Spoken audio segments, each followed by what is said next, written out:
Hi friends, praise the lord. ఈరోజు ఈ వీడియోలో యూదులను పరిపాలించిన 6వ రాజైన అహజ్యా రాజు చనిపోవడంతో యూదా రాజ్యంలోని పాలించడానికి రాజులు ఎవరూ లేరు. మరి అహజ్యా చనిపోయిన తర్వాత ఏం జరిగింది అనేది తెలుసుకుందాం.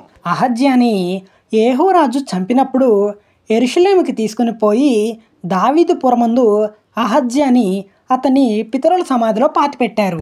అహజ్యా చనిపోయాడు అని అహజ్యా తల్లి అయిన అతల్యా తన కుమారుడు చనిపోయాడు అని విని ఆమె లేచి కోపంగా యూదావారి సంబంధులకు రాజవంశంలో ఉండే రాజకుమారులందరినీ చంపించింది. అహజ్యా సోదరి అంటే రాజైన యెహోరాము మరియు అతల్య కుమార్తె అయిన యెహోషబతు.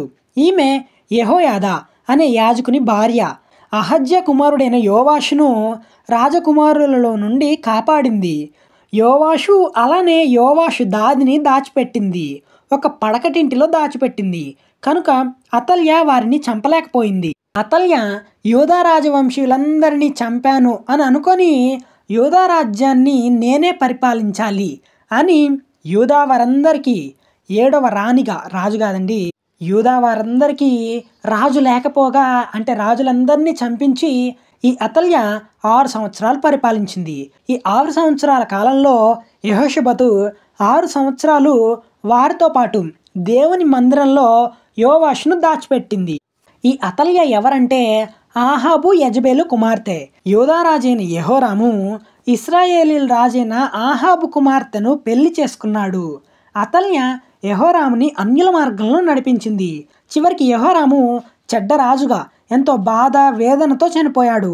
అహజ్యా కూడా దేవుని మార్గంలో నడవలేకపోయాడు.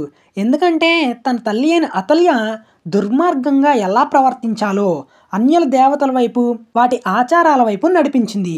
చివరికి అహజ్యా కూడా చెడ్డ రాజుగా మిగిలిపోయాడు, చెడ్డ రాజుగానే చనిపోయాడు. అతల్య పెళ్లి కాకముందు దేవుని మార్గంలో నడిచిన ఆమె కాదు. అతల్య తల్లి అయిన యెజబెలు అన్యురాలు. ఈ విషయం 1వ రాజులు 16వ అధ్యాయం 31వ వచనంలో కనిపిస్తుంది. యెజబెలు సీదోనియల రాజైన యెజ్బెయేలు కుమార్తె అయిన యెజబెలును ఆహాబు వివాహం చేసుకున్నాడు. ఆహాబు ఇశ్రాయేలీల రాజు, కానీ దేవుడైన యెహోవా అన్యులను వివాహం చేసుకోవద్దు అని చెప్పాడు. ఎందుకు దేవుడు అలా చెప్పాడు అంటే వారు వారి దేవతల వైపు తిప్పుతారని వివాహం అన్యులతో వద్దు అని అన్నాడు. అందుకే అబ్రహాము ఇస్సాకుకి రిబ్కానిచ్చి పెళ్లి చేశాడు, కానీ ఆ ఊరిలో నివసించే అన్యులనిచ్చి పెళ్లి చేయలేదు. అయితే యెజబెలు విగ్రహ ఆరాధికురాలు, బయలుదేవతను పూజిస్తూ వాటికి మొక్కి ఆరాధిస్తూ ఉండేది. అలాంటి ఆచారాలను ఇశ్రాయేలీల రాజ్యంలోనికి తీసుకుని వచ్చింది. ఇదంతా అతల్య తన రాజ్యంలో చూసింది. యెజబెలు ఇశ్రాయేలీల రాజ్యంలో ఎలా పరిపాలించడం చూసిందో అతల్య కూడా ఈ 6 సంవత్సరాలు అలా పరిపాలించడం జరిగింది. అయితే ఈ 6 సంవత్సరాలు యోవాషుని దేవుని మందిరంలో దాచింది. యాజకుని ఇంటిలోకి యాజకుల కుటుంబం తప్ప మరి ఎవరు లోపలికి రాలేరు. 7వ సంవత్సరంలో యాజకుడైన యెహోయాదా ధైర్యం తెచ్చుకొని కావలిగా ఉన్న శతాధిపతులను పిలిపించి యెహోవా మందిరంలోనికి తీసుకుని పోయి వారందరితో ఇలా ప్రమాణం చేయించాడు.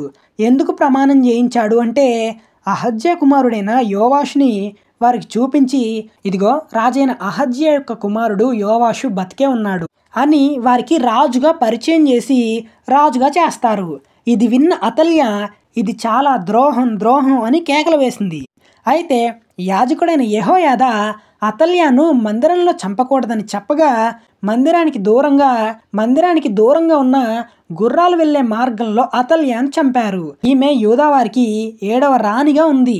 చాలా దుర్మార్గంగా ప్రవర్తించింది. ప్రజలందరూ అతల్య చనిపోయిందని సంతోషించారు.